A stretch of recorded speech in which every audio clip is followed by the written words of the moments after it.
अस्सलाम वालेकुम दोस्तों, मैं हूं आपका दोस्त आदिल महबूब भट्टी, आपका अपना एम बी।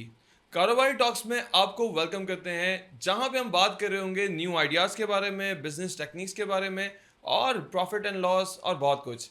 आज के जो हमारे गेस्ट हैं, he is a founder of the founders space, साथ ही साथ जिन बिजनेस स्टूडेंट जिनके लेक्चर्स के दीवाने होते हैं और इसके अलावा बड़ा तवील सा इनका एक्सपीरियंस है।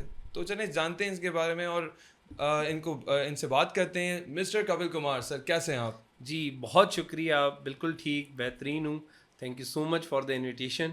और आपकी एनर्जी देख के लगता है कि आज का शो ज़बरदस्त जाने वाला है। सर बिल्कुल सर, हमने ज़बरदस्त करना है क्योंकि आज हम बात आपका जो एक्सपीरियंस है उसके बारे उसके उसका जो निचोड़ है वो हमने आज ऑडियंस को पहुंचाना है, ताकि जो न्यू कमर्स हैं, जो बिज़नेस करना चाहते हैं, जो बिज़नेस के बारे में सीखना चाहते हैं, तो उनको उनको भी बहुत कुछ लर्निंग्स हो। तो सर स्टार्ट करते हैं सर। सबसे पहले आप आपकी जर्नी के हवाले से सर, कैसे क्या क्या करते आ रहे हैं सर, थोड़ा सा बताएं हमारे ऑडियंस को कि किस तरह से स्टार्ट किया, अभी अभी क्या चल रहा है। सो सर अपने बारे में थोड़ा सा बताएं। मेरा ताल्लुक बलूचिस्तान की एक आउटस्कर्ट एरिया से, जिसका शायद नाम भी किसी ने ना सुना हो। और वहाँ से ये रोशनियों के शहर तक का सफ़र जो है इतना आसान ना था। बट यस, कंसिस्टेंटली आप जब डिलीवर करते हैं, कंटिन्यूसली आप जब लर्न करते हैं, तो ग्रोथ आपकी मोहताज बन जाती है। तो बहुत मेहनत लगी यहाँ तक पहुँचने में, इस रोशनियों के शहर को अपनाने में। और ये शहर तो सबको अपना लेता है, बट इस शहर को अपनाने में बहुत टाइम लगता है। तो बिल्कुल सर, मुझे खुद आज पता चला कि आप बलूचिस्तान से आपका ताल्लुक है। तो सर वहाँ से क्या पैदाइश आपकी बलूचिस्तान की थी? जी बिल्कुल। मेरी स्कूलिंग भी बलूचिस्तान से, मेरा प्लेस ऑफ बर्थ भी बलूचिस्तान ही है। अच्छा लाइक मेरे फोर फादर्स जो हैं, वो प्री पार्टीशन यहीं पे थे। अच्छा अच्छा अच्छा तो अच्छा। हम तो बचपन वहीं गुजरा। इवन तो मेरी ग्रेजुएशन भी कोयटा से ही हुई थी। सो मास्टर्स के लिए मैं कराची आया था, पर वो जो कराची ऐसा शहर है ना कि वो अपना बना लेता है, तो फिर यहीं के हो गए हम। तो सर मास्टर्स आपने यहाँ किया, यानी स्टार्ट आपका कंप्लीट, यानी जवानी भी बलूचिस्तान में जी गुजरी। बिल्कुल। बस अब कराची के ये कि अब बलूचिस्तान के लोग आपको याद नहीं करते सर? याद तो करते हैं, बट आपको आगे बढ़ना पड़ता है अपॉर्चुनिटीज़ के लिए। जितनी भी अपॉर्चुनिटीज़ हैं आपको एक जगह पे रह के नहीं मिलती। और बलूचिस्तान वैसे ही आपको पता है कि वहाँ पर इतनी ग्रोथ अपॉर्चुनिटीज़ नहीं है। वहाँ का यूथ अक्सर स्ट्रगल करता है, क्योंकि वहाँ सिर्फ दो ही सेक्टर है। या तो सरकारी नौकरी कर लो, या तो फिर जो है आप कारोबार कर लो। और कारोबार भी ट्रेडिशनल बिजनेसेस ज़्यादा हैं एज़ कम्पेयर टू जो आज के यंग टेक ओरिएंटेड स्टार्टअप्स। ये सारा कल्चर वहाँ पर नहीं है। वह या फिर बैंकिंग सेक्टर में चले जाएं। वहाँ इतनी कैरियर अपॉर्चुनिटीज़ नहीं है यूथ के लिए। तो इसीलिए आपको जितने भी पाकिस्तान के ऐसे आउटस्कर्ट सिटीज़ हैं या बैकवर्ड शहर हैं, उनके लोग आपको बड़े शहरों में ना आते हुए नज़र आते हैं। उसका एक रीज़न ये भी होता है कि वहाँ अपॉर्चुनिटीज़ नहीं होती। कराची के लोगों को अक्सर शिकायत होती है कि जी सब लोग आ जाते हैं कराची। उसका रीज़न ये है कि बिल्कुल। लोगों को जाना पड़ता है। और सिर्फ ये पाकिस्तान में नहीं होता, पूरी दुनिया में ऐसा होता है कि लोग अपवर्ड सिटीज़ में जाते हैं, मेट्रोपॉलिटन सिटीज़ में जाते हैं अपॉर्चुनिटीज़ के लिए। जिसको भी ग्रो करना है तो वो वहीं जाएगा जहाँ ग्रोथ अपॉर्चुनिटीज़ होंगी। ग्रोथ अपॉर्चुनिटीज़ के लिए सब लोग मूव करते हैं। ये खाना बदोशी जो है ना, आज से हज़ारों साल पहले से चलती आ रही है, छोटे शहरों से बड़े शहरों तक। देखिए, ज़िंदगी में दो ही तरीके होते हैं आगे बढ़ने के। या तो आप सरवाइव कर लें, सर्वाइवल तो सब कर ही रहे हैं। कराची में कोई भी भूखा नहीं सोता, क्योंकि सैलानी जेडीसी सारे दस्तरखान चल रहे होते हैं। भूखा कोई नहीं सो सकता।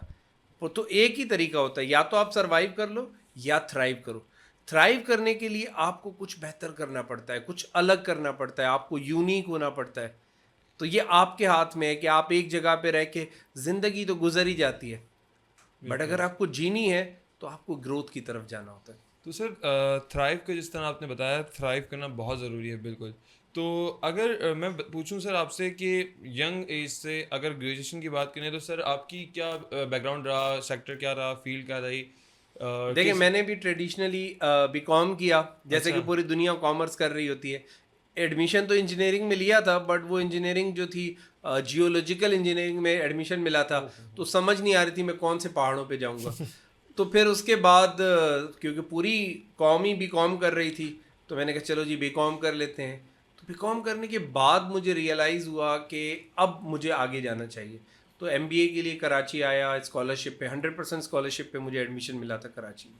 सो ये एक बहुत बड़ा पॉइंट ऑफ मोटिवेशन था कि कोयटा से कराची माइग्रेट करें।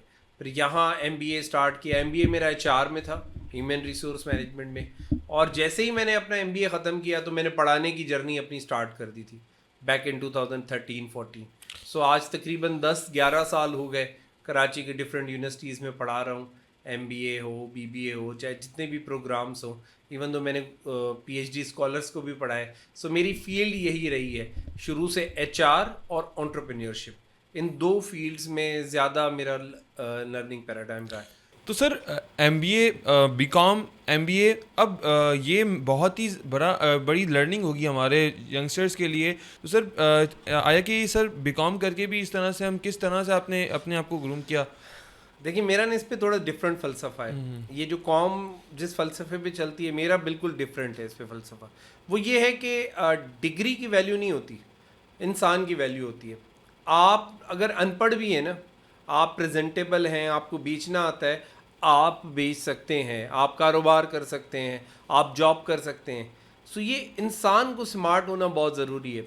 मुझे जो नज़र आता है आज की जनरेशन में, यूथ में, जो डिक्लाइन नज़र आ रहा है या लेक ऑफ अपॉर्चुनिटीज़ नज़र आ रही हैं, तो अपॉर्चुनिटीज़ बहुत है। आप बिलीव करें कि आज की डेट में, मैं सुबह इंटरनेट पे थोड़ा सर्वे कर रहा था, एक रिसर्च रिपोर्ट बना रहा था, तो कराची में आज के दिन भी तकरीबन 60 से 70 हज़ार जॉब्स होंगी डिफरेंट कंपनीज़ में, फैक्ट्रीज़ में, कॉरपोरेट में, बैंकिंग में, टीचिंग में। बट आपको हर दूसरा बंदा कहते हुए मिलेगा यार जॉब्स ही नहीं है, अनएम्प्लॉयमेंट है। क्या हम एम्प्लॉयबल हैं? देखें, डिग्री की वैल्यू नहीं होती, किसकी वैल्यू होती है? आज किसने डिग्री की है, उस रिसोर्स की वैल्यू होती है। आप कितना मार्केट के बारे में जानते हैं, आप कितना आउट ऑफ द वे जाके आपने अपनी डिग्री में पढ़ा था। बहुत सारी बड़ी बड़ी यूनिवर्सिटीज़ के मैं नाम नहीं लूँगा, टॉप यूनिवर्सिटी इंजीनियरिंग की फील्ड में, उसका ग्रेजुएट आया मेरे पास इंटरव्यू देने के लिए, BScs किया था उसने रिसेंटली। तो हम फ्रंट एंड डेवलपमेंट के लिए रिसोर्सेज हायर कर रहे थे। तो वो जैसे ही आगे बैठे, मैंने कहा जनाब क्या आपकी जर्नी रही है BScs में? तो कहते हैं जी मेरे पास डिस्टिंक्शन है, गोल्ड मेडलिस्ट हूँ। मैंने कहा वाओ अमेजिंग। और दिल में आया कि यार चलो मिल गया, सर्च ख़त्म हुई। HR वालों का सबसे बड़ा चैलेंज होता है कि एक वैकेंसी को फिल करना है। लोग समझते हैं कि जॉब्स नहीं देते हम, तो HR वाले के पास जॉब्स बहुत होती हैं। चैलेंज होता है उस वैकेंसी के लिए right person for right job होना चाहिए। सो उस बच्चे से मैंने पूछा जी हमें फ्रंट एंड डेवलपमेंट के लिए रिसोर्स चाहिए। अनफॉर्चुनेटली उसको ये नहीं पता था कि फ्रंट एंड डेवलपमेंट क्या होती है। मुझे इसे एक्सप्लेन करना पड़ा कि फ्रंट एंड डेवलपमेंट क्या होती है। सो मैं कहना शुरू कर दूं कि कराची की वो जो टॉप यूनिवर्सिटी है, जहाँ के ग्रेजुएट आज दुनिया भर में साइंटिस्ट भी हैं। मैं पर्सनली बहुत सारे बच्चों को जानता हूँ जो नासा में काम कर रहे हैं, वो उसी यूनिवर्सिटी के ग्रेजुएट हैं। सो यूनिवर्सिटी बुरी नहीं होती, कोई डिग्री बुरी नहीं होती, हम बुरे होते हैं क्योंकि हमने उस डिग्री को समझा ही नहीं, हमने मकसद ही नहीं समझा कि उस एजुकेशन का मकसद क्या था। सो जो BCom वाले बहुत सारे मुझे बच्चे मिलते हैं, जैसे आपने कहा, वो कहते हैं जी कैरियर ख़त्म हो गया। ऐसा नहीं है, आपके पास अब तो देखें, हमारे दौर में फिर भी कम ऑप्शन होते थे। नया नया 3G आया था, 4G आया था, अभी भी 4G तो अलमिया ही है बट नया नया आया था। तो आज तो हम 5G की एरा में जा रहे हैं। उस 5G के एरा में इतने सारे ऑनलाइन कोर्सेज अवेलेबल हैं, वो भी फ्री ऑफ कॉस्ट। आप कोई भी डिग्री कर रहे हैं, आप इंटरमीडिएट कर रहे हैं, आप बिन कासिम के किसी कॉलेज से कर रहे हैं, इट्स ओके, एक्नॉलेज करें। और उसके साथ साथ आप एडिशनल लर्निंग की तरफ जाएं, क्योंकि जब आपको लर्निंग आउटकम्स नहीं पता होते तो आपकी उस लर्निंग का फ़ायदा नहीं होता। बिल्कुल सो हमारे यहाँ जो मसला है वो अनएम्प्लॉयमेंट नहीं है, हमारे यहाँ एम्प्लॉयबिलिटी, एम्प्लॉयबल होना एक बहुत बड़ा चैलेंज है। हाँ बिल्कुल ऐसे ही सर। एडिशनल लर्निंग की जैसे ना बात की सर, बिल्कुल बहुत ही मेजर पॉइंट है एडिशनल लर्निंग। क्योंकि मैं पर्सनली यही देखता आ रहा हूँ कि हम जो स्टूडेंट्स हैं आजकल के, उनका फोकस सिर्फ और सिर्फ यही है कि यार हाँ हमने डिग्री करनी है। देखिए यहाँ के कराची के या मैं पाकिस्तान की यूथ की अगर बात करूँ तो इनकी ख्वाहिशात में एक ख्वाहिश ये भी आती है कि एक ऐसी यूनिवर्सिटी होनी चाहिए जिसमें 3 खिड़कियाँ होनी चाहिए। एक पे आके एडमिशन फॉर्म जमा करवा दें, दूसरे पे ऑनलाइन पेमेंट कर दें इजी पैसा के थ्रू, और तीसरे से डिग्री लेके घर चले जाएं। और अगले दिन उनको 1 लाख रुपए की जॉब भी चाहिए। बिल्कुल ऐसा ही। सो देखें, ये ख्वाब में तो हो सकता है, ये हकीकत में शायद आगे अगले 25 साल में भी ऐसा नहीं हो सकता। आपको मेहनत करनी पड़ती है, बगैर मेहनत के इस दुनिया में कुछ भी नहीं मिलता। बिल्कुल ऐसे ही सर। मेहनत बेसिक अलमिया यही है कि अगर मेहनत है तो ही रिजल्ट निकलते हैं। अच्छा सर, देखिए जिस तरह से हम बात कर रहे थे एम्प्लॉयबिलिटी के बारे में और हम बिज़नेस के हवाले से भी चीज़ें देख रहे थे, अब अभी तो बेसिक हम स्टूडेंट्स के ऊपर देख रहे हैं। तो सर आप जिस तरह माशाल्लाह से इसी सेक्टर के अंदर हैं, एजुकेशन सेक्टर में भी हैं, स्टार्टअप सेक्टर में भी हैं, तो सर किस किस तरह के अब जो फील्ड्स हैं, अब जो करंट अगर हम बात करें किस सेक्टर के अंदर हमें दिख रहा है कि यार इस सेक्टर में जाने से, इस सेक्टर में काम करने से रिजल्ट्स इन फ्यूचर अच्छे निकलते हैं? बहुत ही बिल्कुल स्ट्रेट फॉरवर्ड ओपिनियन है। हर फील्ड में जितनी भी फील्ड्स है ना, सबकी डिमांड है, बट उसमें एक्सीलेंस चाहिए। एक्सलेंस, बिल्कुल। अगर आप ग्राफिक डिज़ाइनर हैं ना, तो पूरी दुनिया आज ग्राफिक डिज़ाइनर ढूंढ रही है, पूरी दुनिया सोशल मीडिया पे। और अगर आप वीडियो एडिटर हैं तो पूरी दुनिया को वीडियो एडिटर चाहिए। और अगर आप डेटा साइंटिस्ट हैं तो आज, क्योंकि हम चैट जीपीटी के दौर में, एल्गोरिथम्स के दौर में जी रहे हैं, तो हर कंपनी को एक डेटा साइंटिस्ट चाहिए। तो डिमांड जो है ना, हर प्रोफेशन की है। ऐसा नहीं है कि किसी स्पेसिफिक फील्ड की डिमांड है, बट हमें ये देखना है कि कौन से वो स्किल्स होंगे जो आज से 4 साल बाद, 5 साल बाद जिनकी डिमांड होगी। हम 4-5 साल पे नहीं जाते, चलें बहुत दूर लगता है, 2 साल बाद देख लें। आज अगर हम 24 में बैठे हुए हैं कि देखें जी 26 में क्या क्या नई टेक्नोलॉजीज आने वाली हैं। देखें, रिसर्च पेपर भरे पड़े इंटरनेट पे, आप पढ़ें जाके कि कौन कौन सी न्यू टेक्नोलॉजीज आ रही हैं। अगर कोई न्यू टेक्नोलॉजी आ रही है तो इसका मतलब है उसके लिए रिसोर्स चाहिए होगा। आज से 4 साल या 5 साल पहले क्लाउड कंप्यूटिंग स्टिल एक ख्वाब था पाकिस्तान में बहुत सारे लोगों के लिए। आज आप देखेंगे हर ऑर्गेनाइजेशन ने क्लाउड कंप्यूटिंग, वो क्लाउड पे अपना डेटा रखा हुआ है। सो अब क्लाउड के ट्रबल शूटर्स चाहिए। तो आज से 5 साल पहले जो क्लाउड के लिए तैयार हुए थे ना, आज उन रिसोर्सेज की डिमांड है, आज से 6 साल पहले जो तैयार हुए थे। बट अगर आज क्लाउड कंप्यूटिंग आ चुकी है और आज आप डिग्री प्रोग्राम में एडमिशन लेने जा रहे हैं, तो हो सकता है जब तक आप ग्रेजुएट होंगे किसी और तरह की कंप्यूटिंग वर्ल्ड में हो। बिल्कुल। आज क्वांटम कंप्यूटर चल रहा है, हो सकता है कोई और कंप्यूटर आ जाए। तो आपको वक्त के साथ चलना है, तो अपग्रेड होना रिसर्च पड़ेगा। पे ज़्यादा फोकस करना है। इंटरनेट पे जाएं, फ्री इंफॉर्मेशन है।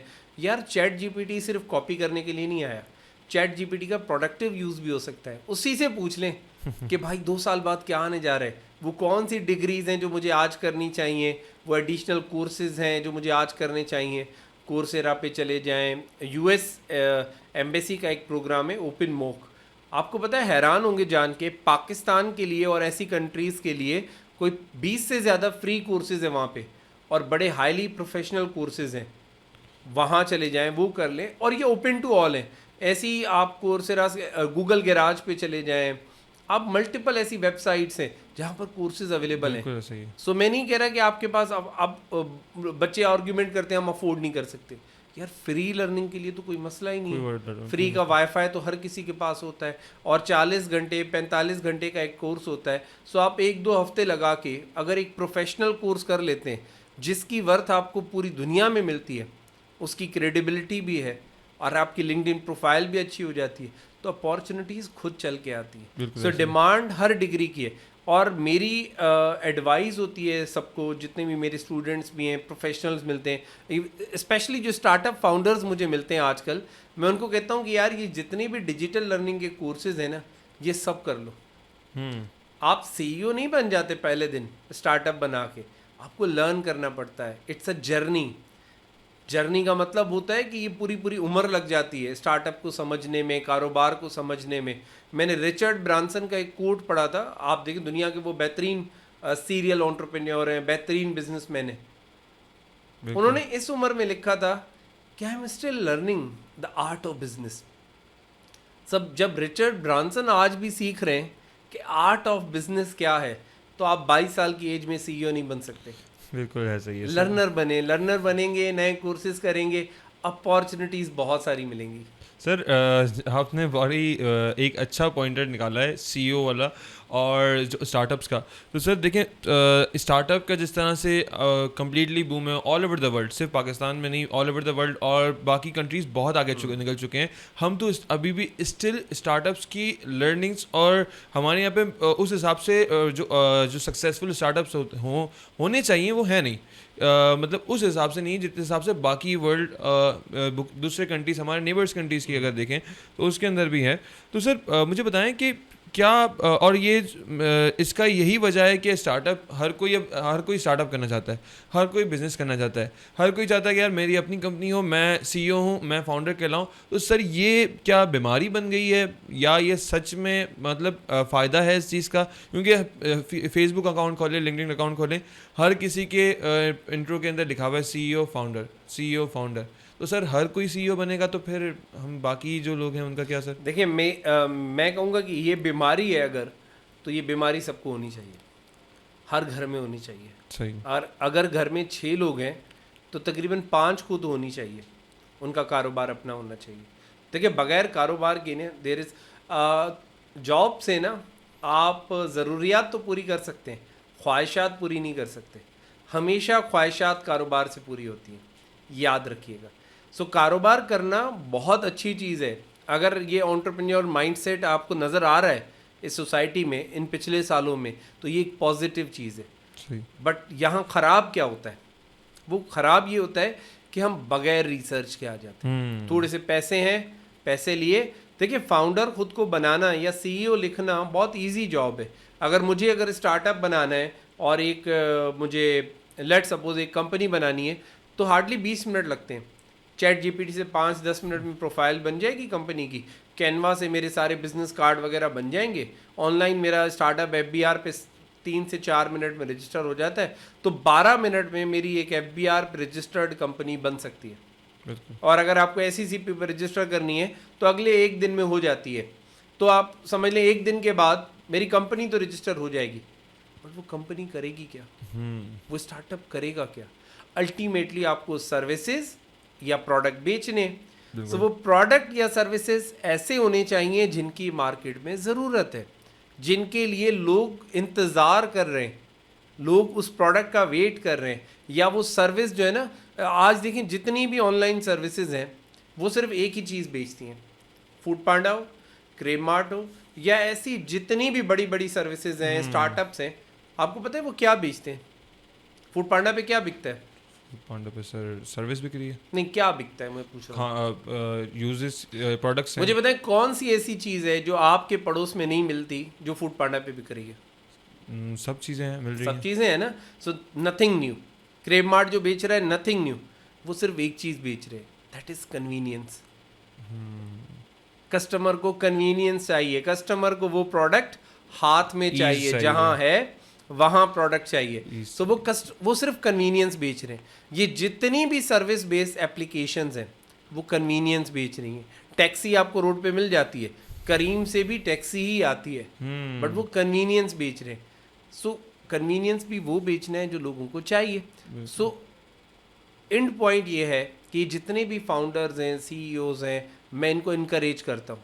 मैं खुद एंटरप्रेन्योरशिप पढ़ाता हूँ, I am promoter of entrepreneurship education in Pakistan. मैंने बहुत सारे हज़ारों बच्चों को मैंने फ्री ट्रेनिंग्स दी एंटरप्रेन्योरशिप पे। सिर्फ एक ही विजन है कि इस कंट्री में हम जॉब ढूंढना छोड़ दें, हम कारोबार करना शुरू हो जाए। बट उसके लिए बेसिक एक ही रिक्वायरमेंट है, दैट इज़ रिसर्च। अगर हम रिसर्च नहीं करेंगे तो हमारा कारोबार बर्बाद हो जाएगा। आपको पता है दुनिया में जो 100% कारोबार शुरू होते हैं उसमें से अगले 3 साल में 80% कारोबार बंद हो जाते हैं। ये एक रिसर्च है, गूगल पे लिखेंगे ना आपको टॉप रिजल्ट में ये रिसर्च मिलेगी। 80% बिजनेसेस।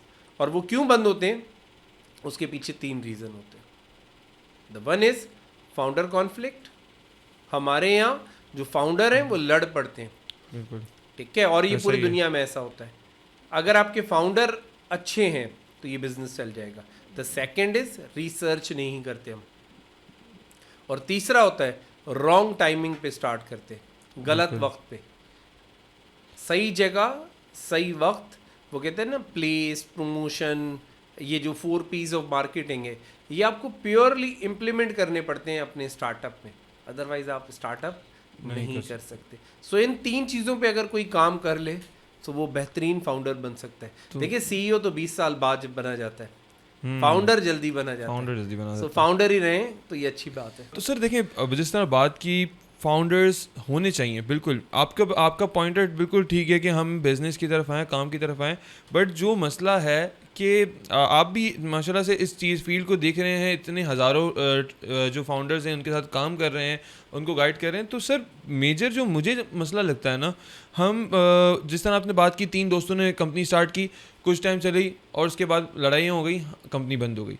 इस तरह से बहुत सी कंपनियां बंद होती हैं। मैंने पर्सनल मेरा एक क्या नाम है एक्सपीरियंसेस हैं, देखा है, इस तरह से बहुत कुछ होता है। तो सर क्या पॉइंट है कि जिसको हम यूटिलाइज़ करके ये जो चीज़ है कि जो कंसिस्टेंसी है हमारे अंदर, हम स्टार्ट तो कर देते हैं, हम ऑफिस भी ले लेते हैं, हम चीज़ें सेटअप भी कर देते हैं, और उसके बाद वो कंसिस्टेंसी नहीं रहती, वो हम काम उसको कंटिन्यू नहीं कर पाते, और वो कंपनी सारे ख्वाब जो हैं वो बंद होकर उसके बाद हम फिर दूसरों को बताते रहते हैं, यार हमने ये स्टार्ट की थी, हमने ये किया था, हमने वो किया था, कर रहे हैं, वो नहीं आता मिलता हमें। Startup for the sake of startup नहीं करना, startup for the sake of vision करना है, startup for the sake of problem solving करना है।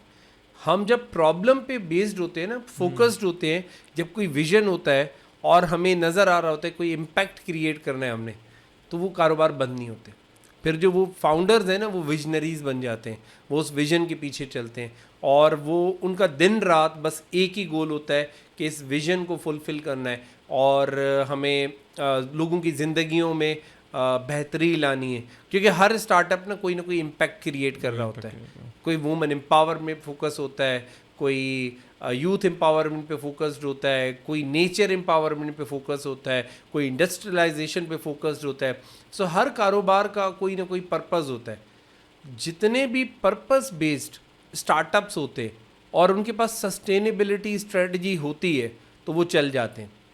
जो आप for the sake of startup करते हैं क्योंकि सब कर रहे हैं, हम ये उसी तरह कर रहे हैं जैसे एक दौर आया था कि सब लोग डॉक्टर बनना चाहते थे, फिर आया सब लोग बीकॉम करना चाहते थे, फिर आया सब लोग अब बीबीए करना चाहते हैं आज के दौर में, फिर आया है कि अब सब लोग बीएससीएस करना चाहते हैं, फिर आया है बीएस रोबोटिक्स करना चाहते हैं।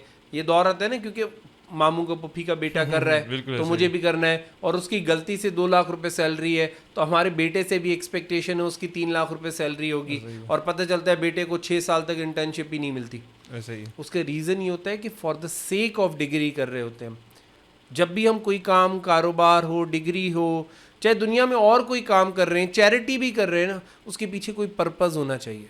जितने भी पर्पस ड्रिवन बिजनेसेस होते हैं, स्टार्टअप होते हैं, डिग्रीज होती हैं, उनके रिजल्ट्स अमेजिंग होते हैं, डिस्टिंक्शंस खुद आती हैं आपके पास। सो विजन होना चाहिए।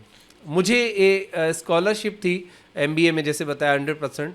तो एक मरतबा ना सेमेस्टर में मुझे ऐसा लग रहा था मैं फेल हो जाऊंगा या जीपीए कम आ जाएगा। होना ये था कि जीपीए कम आने का मतलब ये है कि स्कॉलरशिप चली जानी थी, और मेरा एक पर्पस था। मुझे लग रहा था कि अगर मैं फेल हो गया तो वो पर्पस गायब हो जाएगा। सो वो फीलिंग सिर्फ 2 घंटे के लिए आई थी। उस 2 घंटे के बाद मैंने प्लान किया कि नहीं, स्कॉलरशिप नहीं जाने देनी, मुझे पर्पस पे रहना है, और उस सेमेस्टर में मेरा 4 जीपीए था। सो कभी भी आप जब पर्पस से डेविएट होते हैं ना, तो चीज़ें आपके हाथ से निकल जाती हैं। सो ये याद रखिएगा, हमेशा जो भी काम करना है उसके पीछे विजन क्लियर होना चाहिए, और विजन सिर्फ आपको नहीं पता होना चाहिए। हमारे यहाँ ये भी बहुत बड़ा मसला है कि हम अपना विजन किसी से शेयर ही नहीं करते। ये विजन सबका होता है, ये जितने आपके एम्प्लॉयज़ हैं, इवन दो आपका जो काम वाला है ना, पियोन है, जो चाय देने वाला है, उसको भी अगर आपकी कंपनी का विजन पता है ना, तो आपकी कंपनी सक्सेसफुल होगी। ये जितने भी लोग हैं ना आपकी कंपनी में, ये टीम है। ये टीम एक अगर विजन पे होगी, वो स्टार्टअप पूरी ज़िंदगी फेल नहीं हो सकता। सर पर्पस की बात की, तो how to find a purpose, मतलब किस तरह से फाइंड करें कि हाँ ये चीज़ मुझे करनी है, या ये है जो कि मेरी लाइफ के लिए मोटिव बन सकता है, कैसे फाइंड कर सकते हैं? देखिए, अल्टीमेट पर्पस ऑफ बिजनेस होता है प्रॉफिट, बट प्रॉफिट हमेशा सेकेंडरी पर्पस होता है। प्राइमरी पर्पस होता है कि आप कैसे लोगों की ज़िंदगी में या सोसाइटी में कुछ बेहतरी लेके आएंगे। आप कुछ भी कर रहे हैं, लेट सपोज आप एक रेस्टोरेंट चला रहे हैं, अगर आपने ये पर्पस बना लिया कि यार सबको अच्छा खाना खिलाना है और इस इलाके में जो भी लोग रहते हैं ना उनको हेल्दी खाना खिलाना है, किसी का भी पेट खराब ना हो, कोई भी बीमार ना हो, अब ये इसके पीछे ना एक पर्पस आ जाता है, आप विजनरी बन जाते हैं कि आप खाना तो खिलाते हैं, प्रॉफिट तो कमाते हैं, that is ultimately a purpose of business, but उसके साथ साथ ये विजन है कि हम हेल्दी फूड देंगे। आपने अक्सर देखा होगा बेकरीज पे, रेस्टोरेंट्स पे लिखा होता है हेल्दी एंड हाइजीनिक फूड, वो लिखने की हद तक नहीं होना चाहिए, ये पर्पस की हद तक होना चाहिए। जब कोई भी काम पर्पस की हद तक होता है ना, तो आपके अगेन जैसे मैं अभी कह रहा था, स्वीपर से लेकर सीईओ तक सब लोग उस पर्पस को पूरा कर रहे होते हैं। वो स्वीपर भी ख्याल कर रहा होता है कि सफाई कैसे करनी है, क्योंकि हमारी दुकान का, बेकरी का, रेस्टोरेंट का विजन है कि हमें हाइजीनिक फूड देना है, तो सब लोग हाइजीन की केयर कर रहे होते हैं, सब लोग उसी तरह। फिर कस्टमर भी आपके साथ जुड़ जाते हैं, वो भी आपकी हाइजीन में केयर करते हैं। हम लोग जहाँ नज़र आता है ना कि सामने वाला अगर दुकान का ओनर ही पान फेंक देता है साइड में, तो कस्टमर तो उससे दो आंख आगे जाएगा ना, क्योंकि वो तो पे कर रहा है। सो पर्पस हमेशा क्लियर होना चाहिए, हम क्यों हैं, हमारे कारोबार का वजूद क्यों है, ये बहुत ज़रूरी है। तो सर इस पर देखें, आपने बात की पर्पस, ठीक है, आपका पॉइंटर बिल्कुल ठीक है, बट सर अभी अगर मैं सोसाइटी की बात करूं, अगर हम सिंपली फूड्स की रेस्टोरेंट सेक्टर की बात करते हैं या किसी भी बिजनेस की बात करते हैं, सर पर्पस एक पॉइंटर पे ठीक है, अच्छा लगता है सुनने के लिए, हाँ इस मेरा पर्पस ये मैं कह रहा हूँ, बट सर असल जो फोकस रहता है लोगों का बिजनेस करने का भी, वो है प्रॉफिट और अर्निंग, जो कि पैसा कमाना है, वही मेजर प्रॉफिट जो फोकस रहता है हर किसी का बिजनेस स्टार्ट करने के टाइम। तो सर देखिए, कारोबार जो ट्रेडिशनल कारोबार हैं, जो बिजनेसेस चल रहे हैं, वहाँ पर अगर देखें, वहाँ पे उनका कोई पर्पस नहीं है, उनका सिर्फ फोकस था कि यार हमने कमाना है तो हमने स्टार्ट करना है। और वो जहाँ पर वो ट्रेडिशनल बंदा है जिसने आज तक सोशल मीडिया अकाउंट भी नहीं बनाया, ना आज तक उसकी कभी कोई उसने कोई मार्केटिंग की, मगर उसकी दुकान पे सुबह 6 बजे दुकान लगती है और सुबह 12 बजे से पहले 6 घंटे के अंदर वो सब बेच के घर जा चुका होता है, और यहाँ वो नया स्टार्टअप वाला रातों रात मेहनत कर रहा है। तो सर क्या जो पर्पस है वही मेन फोकस है, या हमारा फोकस यहाँ बिजनेस जो ट्रेडिशनल बिजनेसेस हैं वो कहीं ना कहीं ऊपर रहते हैं हमारे स्टार्टअप वाले बिजनेस और पर्पस बेस्ड बिजनेस के? आपने बड़ा बेहतरीन सवाल पूछा है।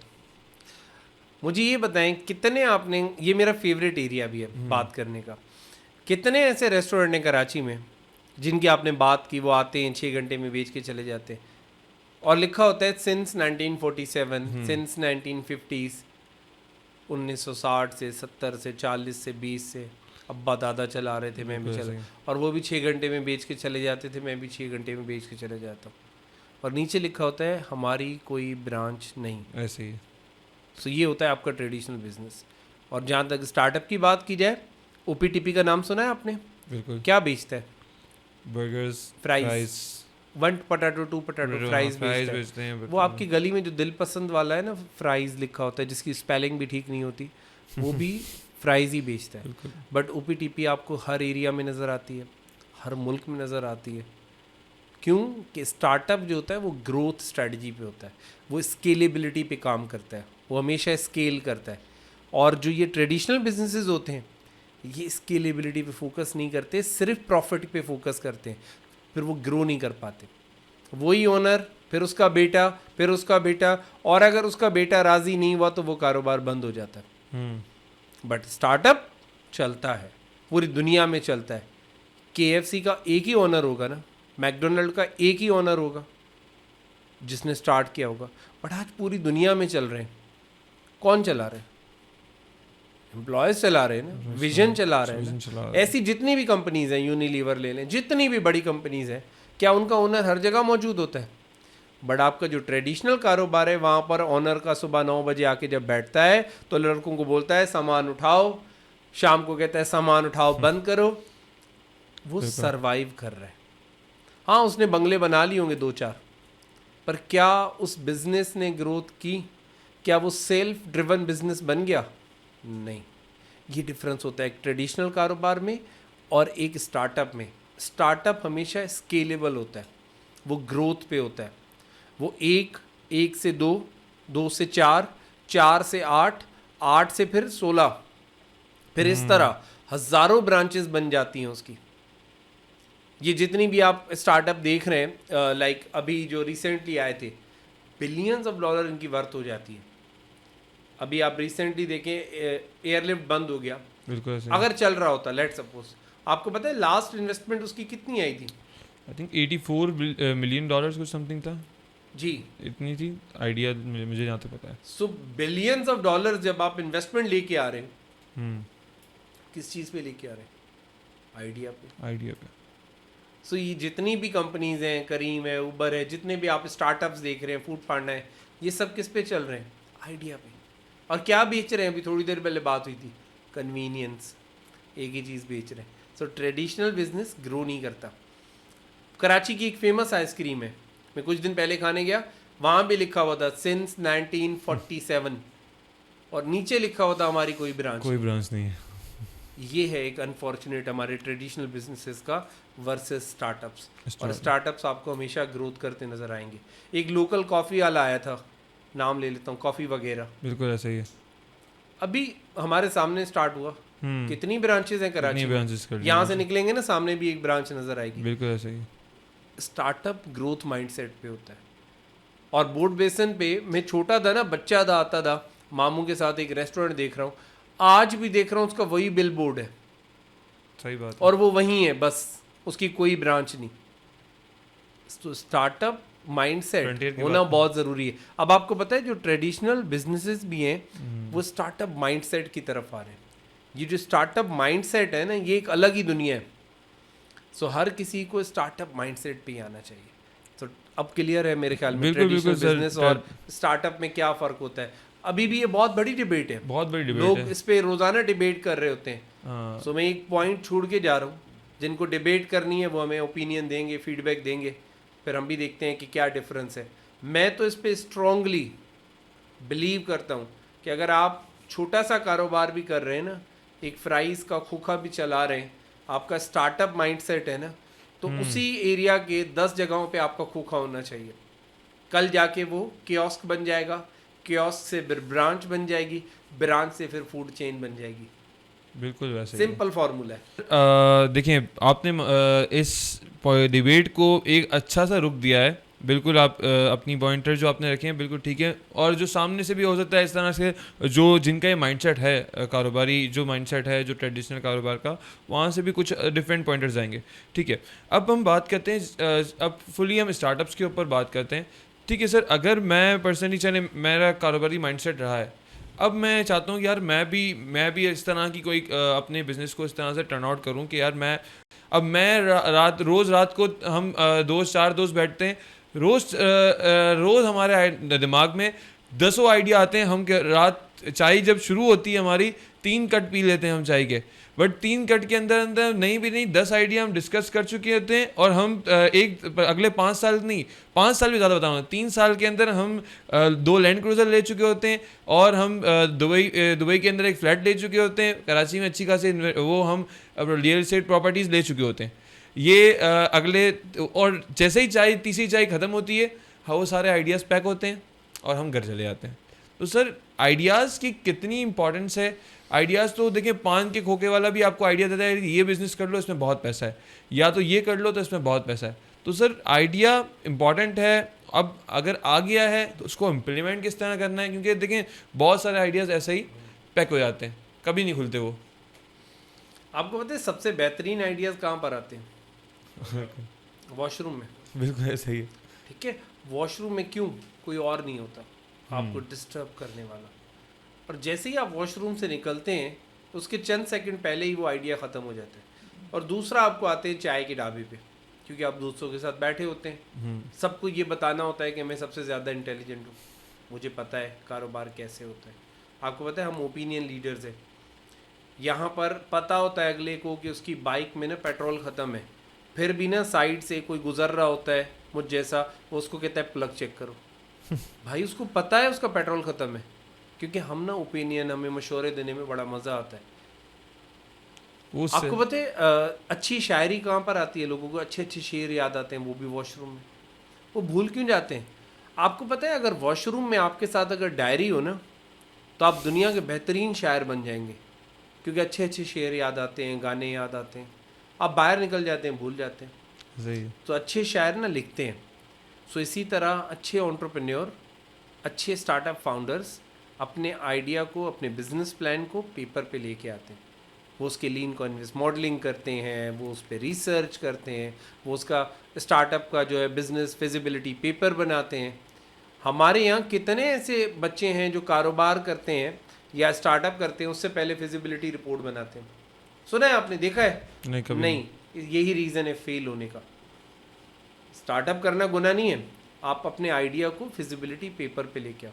आपको पता है एक लीन कैनवस मॉडल होता है जो हम स्टार्टअप्स के लिए यूज़ करते हैं। बहुत सिंपल सा पेपर है, 1 पेजर है, कोई भी सर्च करेगा गूगल पे मिल जाएगा। बट उसको भरना एक बहुत बड़ी साइंस है। आपको महीनों लग जाते हैं उस पेपर को भरने में। क्यों? उसके पीछे रिसर्च करनी पड़ती है। हर एक कॉलम में जो 2-3 वर्ड्स आपने लिखने हैं, उसके पीछे एक लंबी रिसर्च होती है। जब आप रिसर्च करके फिर आइडिया को इम्प्लीमेंट करते हैं ना, फिर बहुत कम चांसेस होते हैं फेल होने के। हमेशा याद रखें एक्सटर्नल फैक्टर्स होते हैं। अभी देखें यूनिवर्सिटी रोड है, ये पूरी की पूरी जो है कंस्ट्रक्शन हो रही है, कोई सालों से हो रही है। ये एक्सटर्नल फैक्टर है। लेट सपोज आपका रेस्टोरेंट ऐसी जगह पे है जहाँ पर 2 किलोमीटर उधर 2 किलोमीटर इधर कोई कट नहीं है, और आपके सामने सारा दिन मट्टी होती है। अब ये आपका कसूर नहीं है, आपका बिजनेस अगर फेल हो रहा है तो ये एक एक्सटर्नल फैक्टर है। बट ऐसे बहुत कम होते हैं। आप रीलोकेट कर सकते हैं, नई जगह पे जा सकते हैं, बहुत सारे फिर भी आपके पास कंटीजेंसी प्लान्स होते हैं जो आप कर सकते हैं। सो बिजनेस को पेपर पे लाना बहुत ज़रूरी होता है। हमारे यहाँ पेपर पे नहीं लाया जाता। मैं यही कह रहा हूँ, आप एक आम इंसान को भी ना बहुत ज़्यादा शेर याद आते हैं, खुद ब खुद बन जाते हैं, उनके अल्फाज में शेर बन जाते हैं। वो पेपर पे लिखना शुरू करें ना तो शायर बन जाए। तो ये सही पॉइंट सही इज क्लियर। आपको अगर स्टार्टअप करना है, उसको अच्छे से इम्प्लीमेंट करना है, उसको लिखें और फिर उस पर रिसर्च करें। तो सर लिखने के आपने इस तरह बताया, कुछ फैक्टर्स बताया कि पिच हो गई, फिजिबिलिटी आपने बताया, तो ये सारी चीज़ें सर एक तरह से ट्रेडिशनली अगर हम एजुकेशन जब हम यूनिवर्सिटी साइड पे होते हैं, पढ़ रहे होते हैं, तब तो ये चीज़ें बड़ी अच्छी लगती हैं, जो कि मैं समझता हूँ हाँ ये हमने पिच डेक भी बनाना है, हमने ये बनाना है और करना है। बट जब आप अपनी स्ट्रगल लाइफ के अंदर, टफ लाइफ के अंदर आप चल रहे हैं और तब आपके पास इस तरह के आइडियाज़ आते हैं और तब आप चाह रहे हैं यार मैं कुछ करूँ, बिजनेस करूँ, तब ये चीज़ें माइंड में, तब ये होता है कि यार बस जल्दी से मैं स्टार्ट कर दूँ, जल्दी से मेरा पैसा आना शुरू हो जाए। तो सर इसके ऊपर मुझे भी बताएं, देखिए हमें ना एडवाइस करें इसको किस तरह इस स्टार्ट करें। देसी सोच को ना छोड़ना होगा। अक्सर यूथ की, सिर्फ आपकी नहीं, सबकी यही ओपिनियन है। हमें इसको चेंज करना होगा। दुनिया में जितने भी आपको कामयाब फाउंडर्स मिलेंगे, उन्होंने पहले रिसर्च की और उन्होंने पहले एक्सपीरियंस भी किया। याद रखिएगा, startup is not a cup of T जो आप बस उठाया पिया और रख दिया। स्टार्टअप करने के लिए आपको पहले थोड़ी सी रिसर्च के साथ साथ एक्सपीरियंस भी लेना होता है। मैं अक्सर मिसाल देता हूँ कि आप टॉप स्टार्टअप एंटरप्रेन्योर्स को देखेंगे ना दुनिया में, उन्होंने ज़िंदगी के पहले 2-3 साल कहीं ना कहीं काम किया होता है। आप ट्रेडिशनल स्टार्टअप को चले 2 मिनट भूल जाए। ट्रेडिशनल जो मेमन बच्चा होता है ना, उसको भी बाबा ना पहले 4-5 साल किसी और की दुकान पे बिठाता है। बिल्कुल ऐसा ही कि सीखो, क्योंकि खुद मार नहीं सकता। वो उसको कहता है इसको मारो भी, सिखाओ भी, समझाओ भी। जब ये सीख जाए ना, उसको कहता है अब आ बेटा मेरी सीट पे बैठ, क्योंकि उसको पता होता है कि ये आते ही सीईओ बन जाएगा, क्योंकि बाबा का बिजनेस है। वो सिखा नहीं पाता उसको, तो सिखाने के लिए वो उसको कहीं खड़ा कर देता है, या वो अपने ही दुकान पे उसको सेल्समैन बना देता है कि यार 4-5 साल तू सेल्स कर, फिर तुझे सीट पे बिठाऊंगा। सो उसका रीज़न ये होता है कि एक्सपीरियंस लेना बहुत ज़रूरी है, जितना ट्रेडिशनल कारोबार में उतना ही स्टार्टअप पे।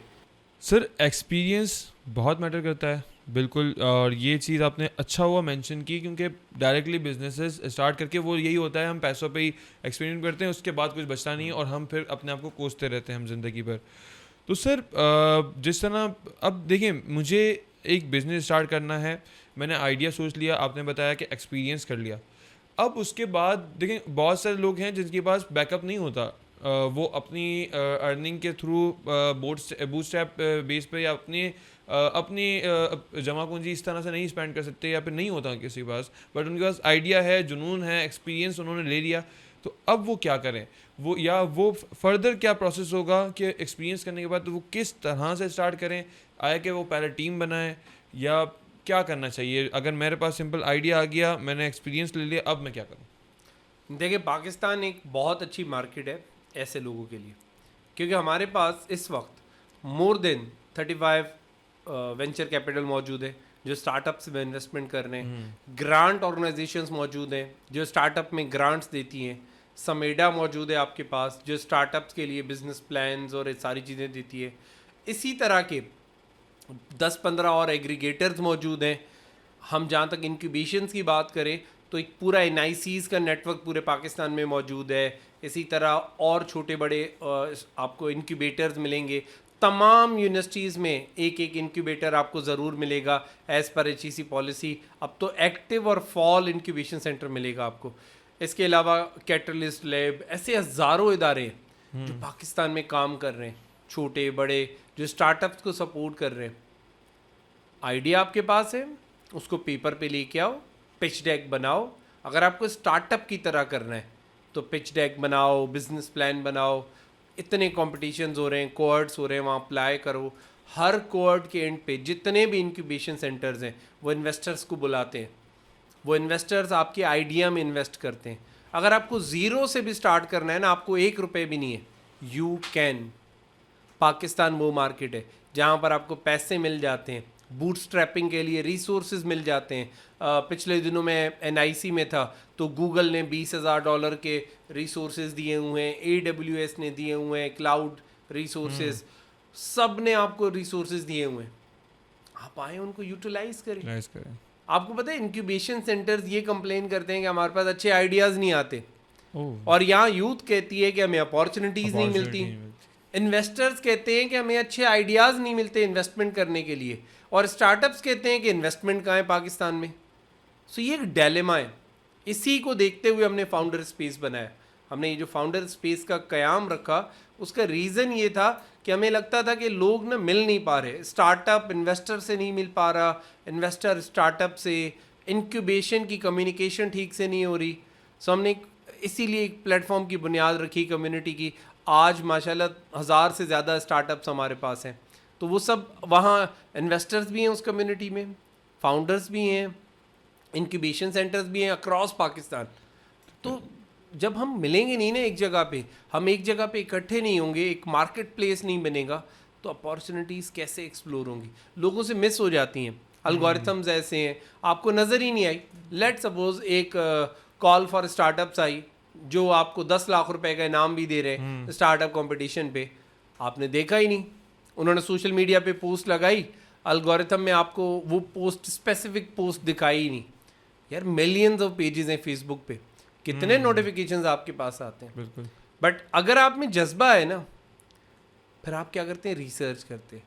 आप ज़्यादा ना करें। मैं कहता हूँ हर इंक्यूबेशन साइकिल का 15 दिन का तो टाइम होता है ना, चाहे वो अपॉर्चुनिटी हो, कंपटीशन हो, कुछ भी हो, इन्वेस्टमेंट कॉल हो, 15 दिन तो होते हैं। अगर आप एक हैबिट बना लें, आप कुछ भी कर रहे हो, अगर आपका इंटरेस्ट है स्टार्टअप्स में, इस इकोसिस्टम में, आपको कुछ करना है, आप एक डे फिक्स कर लें, 2 घंटे फिक्स कर लें। आपने जाके गूगल पे फोकस होके अपने लैपटॉप ऑन करके सिर्फ रिसर्च करनी है पाकिस्तान में क्या क्या अपॉर्चुनिटीज़ आई हैं, कौन कौन से स्टार्टअप्स के पेजेस हैं। एक मरतबा उनको सबको फॉलो तो कर ले। हमने 10,000 पेजेस फॉलो किए होते हैं फजूल, जहाँ पर अजीब चीज़ें बिक रही होती हैं, घटिया किस्म के वीलॉग्स के हमने पेजेस जो हैं सब्सक्राइब किए होते हैं। यार 2-4 इंक्यूबेशन सेंटर्स के पेजेस को भी अगर हम सब्सक्राइब कर दें, पैसे थोड़ी लगते हैं। बिल्कुल ऐसे ही लगते हैं पैसे? नहीं लगते। उनका बेल बटन दबा दें तो नोटिफिकेशन भी आ जाएगा कि यार इनका कोर्ट आया है। तो दिस इज़ हाउ हमें भी थोड़ा सा अपना एटीट्यूड चेंज करना होगा एज अ यूथ। हमें अपना टाइम इन्वेस्ट करना होगा। एक्चुअली ये इन्वेस्टमेंट है। आप कह रहे थे ना कि पैसे नहीं है लोगों के पास, टाइम तो बहुत है ना हमारे यहाँ। एक ही तो चीज़ है जो सबके पास है, टाइम। उस टाइम को यूटिलाइज करना है। वो 2 घंटे देने हफ्ते में, देख लें। मुझे लोग कहते हैं ना जिनको नौकरी करनी है, यार नौकरी नहीं मिल रही, नौकरियां कहाँ हैं। मैं सिर्फ एक उनको मशवरा देता हूँ, जो आज भी दूंगा इस पॉडकास्ट के थ्रू, कि भाई जाएं डॉन सब्सक्राइब करें, डॉन न्यूज़पेपर, संडे का फिजिकल घर पे आए। 40 रुपए का है, पूरे महीने में कितना बिल आएगा? 160 रुपये। 160 रुपये में आप गरीब नहीं हो जाएंगे, बट नौकरी ज़रूर मिलेगी। अगर आप संडे का सिर्फ डॉन पढ़ लेना, सिर्फ संडे का, 1 महीने के बाद मेरी गारंटी आपको नौकरी मिल जाएगी कहीं ना कहीं। इतनी जॉब्स होती हैं संडे को, आप पढ़ पढ़ के थक जाते हैं इतनी कंपनीज में, और वो सबके लिए, ऐसा नहीं है किसी स्पेसिफिक कैटेगरी के लिए। आज का अगर मैं डॉन सुबह देख रहा था, कल का, तो मैं मंडे को हमेशा देखता हूँ, तो देख रहा था कि उसमें साइंटिस्ट की जॉब भी थी, 4-5 मैनेजमेंट ट्रेनिंग प्रोग्राम्स भी थे, इंजीनियर्स की जॉब्स भी थी। मिला के कल के डॉन में मेरे हिसाब से 500-600 जॉब्स होंगी। ना करें सर, मैं तो ये बात सुन के बहुत हैरान हूँ। तो हमारे यहाँ लोग सर्च ही नहीं करते ना, कहते कहाँ आती है जॉब। तो भाई टाइम इन्वेस्ट करना होगा, 2 घंटे आपको अपनी ज़िंदगी के देने होंगे। चाहे स्टार्टअप करना है उसके लिए वो डायरेक्शन लेनी होगी आपको, अगर जॉब करनी है तो जॉब के लिए वो डायरेक्शन लेनी होगी। बट हाँ, फिर जब उस जॉब को पढ़ रहे हैं ना, तो उसके नीचे लिखी होती है रिक्वायरमेंट। हमेशा कहते हैं ना स्पेसिफिकेशंस, उस स्पेसिफिकेशन से क्या आप पूरे उतर रहे हैं। वहाँ अक्सर लिखा होता है कि जी MBA होना चाहिए प्रेफरेबली, उसको MS ऑफिस के कोर्सेज भी होने चाहिए, उसके पास ये XYZ डिग्रीज भी होनी चाहिए, बिल्कुल, या प्रोफेशनल सर्टिफिकेशंस होनी चाहिए। बच्चे MBA करके बैठ जाते हैं, भाई नौकरी नहीं मिल रही ना। मीनवाइल आप जाएं कोई प्रोफेशनल सर्टिफिकेशन करें। ये सारी यूनिवर्सिटीज़ में हो रही हैं, ऑनलाइन हो रही हैं, जैसे मैंने बताया फ्री में हो रही हैं। यार 4-5 अगर आपके पास सर्टिफिकेट्स होते हैं ना, तो आप वो जो कहते हैं ना, मैं हमेशा कहता हूँ be the strawberry in the bunch of melons.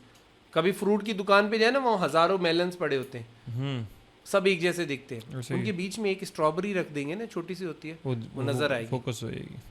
सो मैं अंग्रेजी में कहता हूँ be the strawberry in the bunch of melons. हम सालों तक मेलन बन के इंतज़ार कर रहे होते हैं नौकरी मिलेगी, नहीं मिलेगी।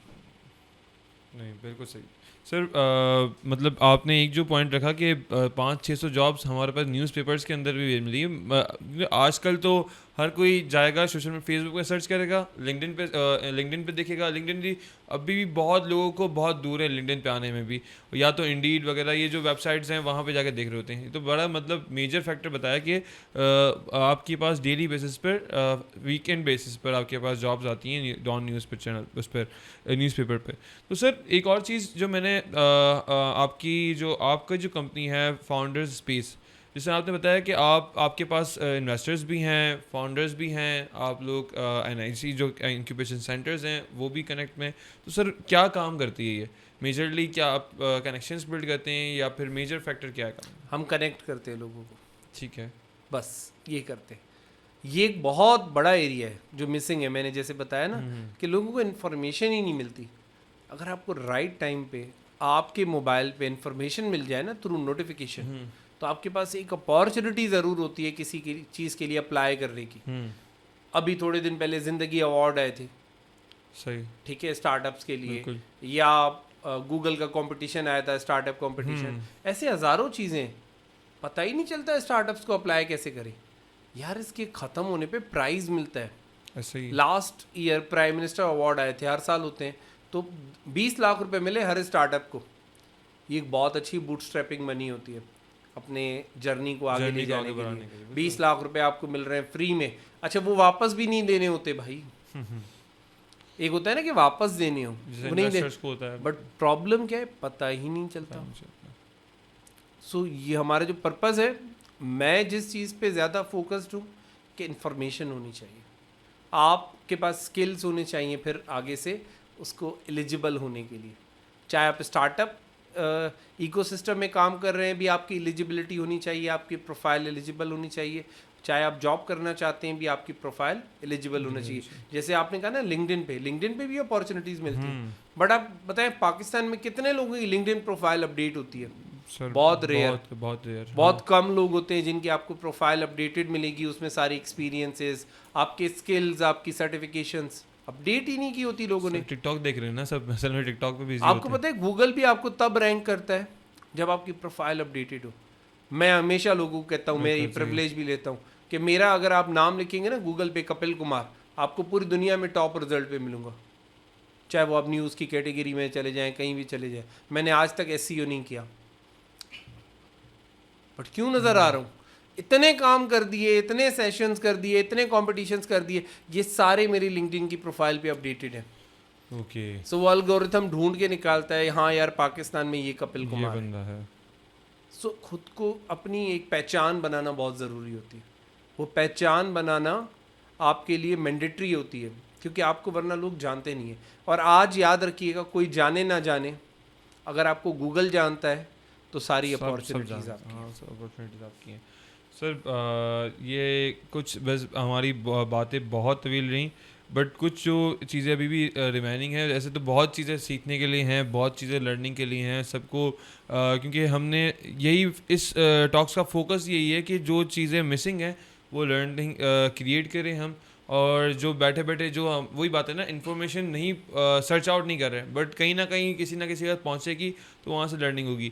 सर एक जो मेजर इशू है ना, आप बता रहे थे कि हम अप्लाई नहीं करते, वो ये होता है कि सर जब भी हम मैंने जब जहाँ तक देखा है, जब भी फॉर्म ओपन करते हैं इस तरह से एप्लीकेशंस के, इंक्यूबेशन सेंटर्स के, और देखते हैं तो वहाँ पे इतना बड़ा तवील जो क्वेश्चनियर होता है, सवालात होते हैं, और फिर हम वो सब देख के ही ट्राई करने की कोशिश नहीं करती, यूथ नहीं करती सर ट्राई करने की कोशिश। मैंने ये पर्सनल मैं देख के बता रहा हूँ, एक्सपीरियंस किए हैं अपने सेक्टर में भी, बट नहीं कर पाते वो।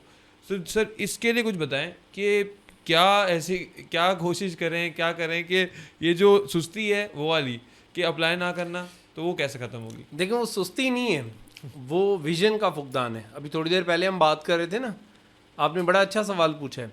मोटिवेशन कहाँ से आएगी जब विजन ही नहीं होगा? बिल्कुल। वो फॉर्म भरने के लिए एक मोटिवेशन चाहिए, और जब मोटिवेशन होती है ना तो जवाब होता है हर चीज़ का। आप मुझसे सवाल कर रहे हैं, मैं जवाब दे रहा हूँ क्योंकि मुझे किसी जिस एरिया की नॉलेज है तो मैं दे रहा हूँ। नहीं होगी तो मैं बोल दूंगा सॉरी यार मुझे नहीं पता। सो हम जब फॉर्म खोलते हैं ना तो हमारे दिल से रिस्पॉन्स आ जाता है, सॉरी यार नहीं पता, क्यों तैयारी ही नहीं की। आप एक स्टार्टअप के लिए फॉर्म भर रहे हैं इंक्यूबेशन में जाने के लिए, अब वो आपसे पूछेगा ना कि आपका विजन क्या है, आपकी टीम क्या है, वो आपसे पूछेगा कि आपके प्रॉब्लम्स क्या हैं, आपसे पूछेगा कि आपकी यूएसपी क्या है, आपका अनफेयर एडवांटेज क्या है, आपका कस्टमर सेगमेंट कौन है। अब आपने रिसर्च ही नहीं की, आपको पता ही नहीं आपको किस नीच को बेचना है। लेट सपोज एक मिसाल देता हूँ बड़ी ज़बरदस्त थी। मैं एक ऐसी लड़की को डायपर बेचना चाहता हूँ जिसने शादी ही नहीं की, बेचता रहूँ, दुनिया की सबसे अच्छी एडवर्टाइजमेंट बना लूँ, खरीदेगी? रॉन्ग सेगमेंटेशन पे काम कर रहे होते हैं हम, रॉन्ग मार्केट पे काम कर रहे होते हैं। सो उस पे काम करना है। एक यंग मदर होगी ना, वही डायपर का अच्छा ऐड होगा, वो खरीदेंगी। क्यों? वो मेरी टारगेट कस्टमर है। हम रॉन्ग नीच पे काम कर रहे होते हैं, इससे पहले रिसर्च करनी पड़ती है। जब आपके पास वो मैंने कहा ना लीन कैनवस बनाना, अगर एक अच्छा लीन कैनवस आपके पास बना हुआ है ना, आप दुनिया के किसी भी इंक्यूबेशन का फॉर्म भर सकते हैं। आपको पता है वाई कॉम्बिनेटर का सबसे मुश्किल फॉर्म होता है, दुनिया का सबसे बेहतरीन इंक्यूबेशन सेंटर है, $1,00,000 मिलते हैं आपको वहाँ इंक्यूबेट होते ही। उसका फॉर्म भी भर सकते हैं अगर आपका लीन कैनवस बना हुआ है। सो ये रिसर्च नहीं करेंगे, फोकस्ड नहीं होंगे, पर्पसफुल नहीं होंगे, तो आप कोई फॉर्म, ये फॉर्म क्या, आप जो है ना नादरा का शनाख्ती कार्ड का फॉर्म भी नहीं भर सकते, क्योंकि पता ही नहीं होगा क्यों शनाख्ती कार्ड बनाना है। पूछ ले कोई क्या करना है, पता ही नहीं, पैदा क्यों हुए। सो विजन होना बहुत ज़रूरी है। सर ये पिच डेक और जिस तरह ये आप बताएं लीन कैनवास, पिच डेक और ये सारे जो टेक्निकल चीज़ें हैं जो कि मेजर समझ लें बेसिक है सर, ये ही इसी की मुझे जहाँ तक लगता है बहुत से यूथ को लैक ऑफ इन्फॉर्मेशन है। तो सर ये किस तरह रेडी कर सकते हैं, क्या उसके टेक्निक्स हैं, कहाँ से इसके बारे में पढ़ सकते हैं कि किस तरह हमने बनाना है, ये इसका थोड़ा सा बताएं मुझे। देखिए एक मुश्किल सी चीज़ है जिस नाचीज़ को कहते हैं यूट्यूब। दुनिया में कोई नहीं है ना, एक साथी है जो आपके मोबाइल पे मौजूद है, यूट्यूब पे लिख ले कैसे बनता है लीन कैनवस। हिंदी में भी मिल जाएंगे, उर्दू में भी मिल जाएगा, अंग्रेज़ी में भी मिल जाएगा, अगर कोई सऊदीया का चैनल है तो अरबी में भी मिल जाएगा। आपको जो लैंग्वेज आती है, देखिए इस दौर में भी अगर आप ये पूछ रहे हैं कि ये किस तरह होता है, हम चैट जीपीटी वर्ल्ड में रह रहे हैं, हम 5G वर्ल्ड में, आज भी अगर हमारे ये क्वेश्चंस हैं किस तरह होता है, तो ये बहुत मुश्किल क्वेश्चन है। सर बहुत तो आपको मैंने कहा ना एंटरप्रेन्योरशिप के कोर्सेज मौजूद हैं फ्री ऑफ कॉस्ट, यूनिवर्सिटीज़ भी करवाती हैं। जो अगर जो बच्चे यूनिवर्सिटी, आपको पता है बच्चे ना कोर्स में, मैं तो 10-11 साल से पढ़ा रहा हूँ, एक बहुत बड़ा जो मुझे चेंज नज़र आया, अगर आप पूछें क्या स्विफ्ट मुझे 2-10 साल में नज़र आया शिफ्ट, वो ये था कि पहले बच्चा पढ़ने आता था, अब बच्चा पास होने आता है। ये एक डिफरेंस है, मेजर डिफरेंस है। सो ये आपको हर जगह आपको ये डायलेमा नज़र आएगा। सो इस डायलेमा से निकलने का एक ही तरीका है, जब तक बच्चा खुद सेल्फ मोटिवेटेड नहीं होगा, कुछ नहीं करना चाहता, आज जो लोग मेरी बात सुन रहे हैं अगर वो स्टार्टअप करना चाहते तो आएँ इंटरनेट पे सर्च करें, हज़ारों फ्री कोर्सेज मिलेंगे, यूनिवर्सिटीज़ में बूट कैंप्स हो रहे हैं, इंक्यूबेशंस में हो रहे हैं, आप आएँ अप्लाई करें, एक कोई कोर्स तो अटेंड करें, क्लास तो अटेंड करें। सर मेजर कुछ इंक्यूबेशन सेंटर्स के नाम जो कि पाकिस्तान के अंदर हम रहते हुए कर सकते देखिए हैं? पूरे पाकिस्तान में NICs का एक बहुत बड़ा नेटवर्क है, लाहौर, इस्लामाबाद, कराची, मतलब कराची से खैबर तक आपको हर जगह मिलेंगे। NICs हैं, NICs के बाद PITB के बहुत सारे इंक्यूबेशन सेंटर्स हैं, फिर उसके बाद PITB Pakistan information technology board के बहुत सारे इंक्यूबेशन है, प्लान 9 है, प्लान X है, फिर उसके बाद कुछ एक्सेलरेटर्स मिलेंगे पाकिस्तान में आपको। इसके बाद कराची में एक एटलिस्ट लैब है जो बहुत अच्छा काम कर रहा है, पहले नेस्ट IO था। और इसी तरह आपको पूरे पाकिस्तान में ये यूनिवर्सिटीज़ जितनी भी हैं, जो भी HEC से रजिस्टर्ड या अच्छी यूनिवर्सिटीज़ हैं, उनके अंदर एक आपको फॉल इंक्यूबेशन सेंटर मिलेगा, वहाँ आप जा सकते हैं। सो नॉलेज बहुत है, अपॉर्चुनिटीज़ बहुत हैं, अब ये आपकी चॉइस है कि आपको सरवाइव करना है या थ्राइव करना है। ठीक है सर, बिल्कुल सर, आपने नाम बता। अच्छा, इन्वेस्ट आखिरी कुछ क्वेश्चन है जो कि इस क्वेश्चन का लाजमी फोकस होगा कि इन्वेस्टर्स जो हैं, जो इन्वेस्टमेंट जो कंपनीज हैं, जो वेंचर्स हैं जो कि करते हैं, वो कुछ उनके नाम बता दें या किस तरह अप्रोच कर सकते हैं? देखिए सिंपल है, नाम भी बता देता हूँ। वैसे आप अगर गूगल पे लिखेंगे कि लिस्ट ऑफ वेंचर कैपिटल्स इन पाकिस्तान, तो आपको लेक्सन वेंचर, गोबी वेंचर, पाक एंजल्स, बहुत सारे वेंचर कैपिटल हैं, I2I है, सरमायाकार है, नाम लेते जाएं आपको TPL, इतने बहुत सारे वेंचर कैपिटल मिलेंगे। ये सब पाकिस्तान में इन्वेस्टमेंट्स कर रहे हैं, एक्टिवली कर रहे हैं, इनकी एक्टिव इन्वेस्टमेंट्स मौजूद हैं। जैन कैपिटल है, इंडस VC है, इंडस VC एक्टिवली काम कर रहा है, बल्कि वो तो बहुत अच्छा काम करते हैं, सपोर्ट भी। हर महीने इंडस VC एक वाहिद वेंचर कैपिटल है पाकिस्तान में जिनके ओपन सेशंस होते हैं फॉर ऑल, स्टूडेंट्स भी ज्वाइन कर सकते हैं, वो खुद करवाते हैं कोलैब में और ऐसी अपॉर्चुनिटीज़ देते हैं। तो इसी तरह करांदाज है, वुमन फोकस्ड है, इनोवी है, बहुत सारे हैं। सो आप गूगल पे लिखेंगे आपको पूरी लिस्ट मिल जाएगी। ठीक है सर, बहुत मोर देन 35 आपको venture capital, more than 35 in the all over Pakistan. ठीक है सर, तो ये फैक्ट ये जो हैं, ये यहाँ पर इजीली आप मतलब जाके अप्लाई कर सकते हैं। बहुत से ऐसे स्टार्टअप्स मैंने देखे हैं, बहुत से स्टार्टअप्स के जो फाउंडर्स हैं वो कंपनीज स्टार्ट करते हैं, इन्वेस्टमेंट लेते हैं, इन्वेस्टर्स ट्रस्ट करते हैं, उनको इन्वेस्टमेंट देते हैं, वो अपनी सैलरीज लेकर और फिर कुछ टाइम में डायरेक्ट कंपनीज बंद कर देते हैं। इन्वेस्टर जो हैं अपनी उन्होंने अर्निंग ले ली, उसके बाद कंपनीज बंद। तो किस तरह ऐसे जो लोग हैं उन पर क्या आपके पॉइंटर्स हैं और क्या इस तरह कैसे कर रहे हैं हम? देखिए ये स्टार्टअप इकोसिस्टम का मसला नहीं है, ये ओवरऑल सोसाइटी का मसला है। हमें हर जगह पे हर फील्ड में ऐसे लोग मिलते हैं। आप देखिए हमारे यहाँ हर चीज़ में फ्रॉड का रेशो ज़्यादा है, चाहे वो प्रोडक्ट बेस्ड जितनी भी चीज़ें हों। ट्रेडिशनल बिजनेस से भी आप प्रोडक्ट ले लें, एक मरतबा अच्छा देगा, दूसरी मरतबा उसमें कोई ना कोई इशू होंगे, चाहे वो सर्विस बेस्ड कितने भी बिजनेसेस हों। तो ये एज अ कॉम हमें होश के नाखून लेने होंगे।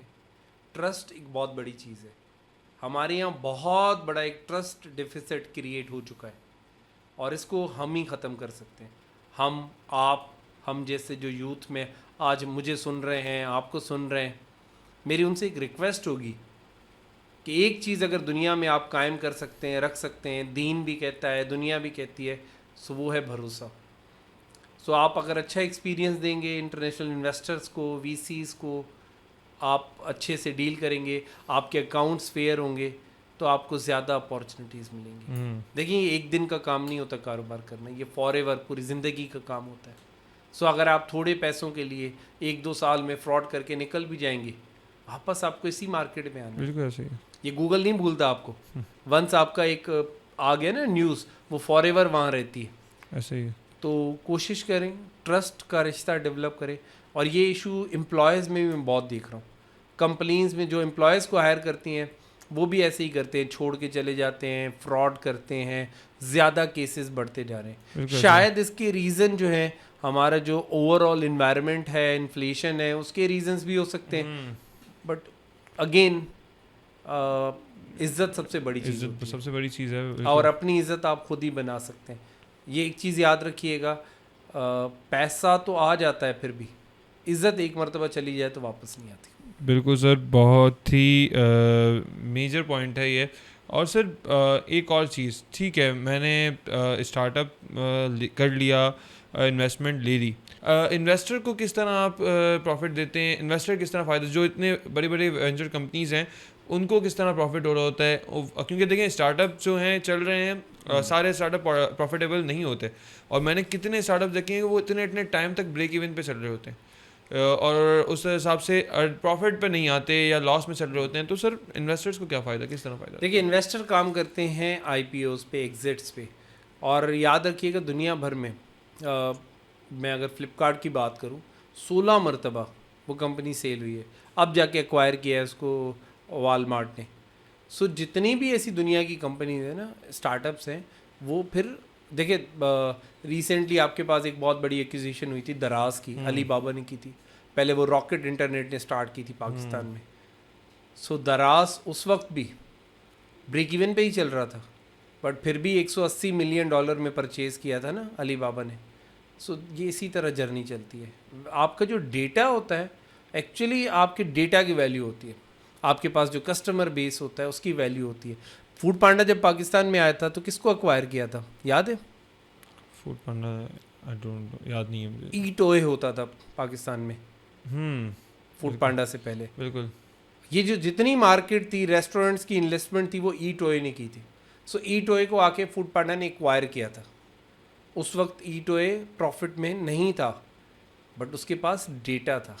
सो याद रखिएगा, इस दौर में जो पैसा है, फिजिकली तो शायद नज़र ना आए आपको, बट आपका जो डेटा है ना, वो किंग है। Data is king, data is everything. So आपका जो डेटा है, आपकी जो मार्केट है, आपने जो मेहनत की होती है, वो आपको पे ऑफ करती है। चलिए सर, बहुत चीज़ें सीखने को मिली और बहुत कुछ हमारी यूथ को समझ आएगा इस सेशन के बाद, अबाउट बिजनेस, स्टार्टअप्स और बहुत कुछ।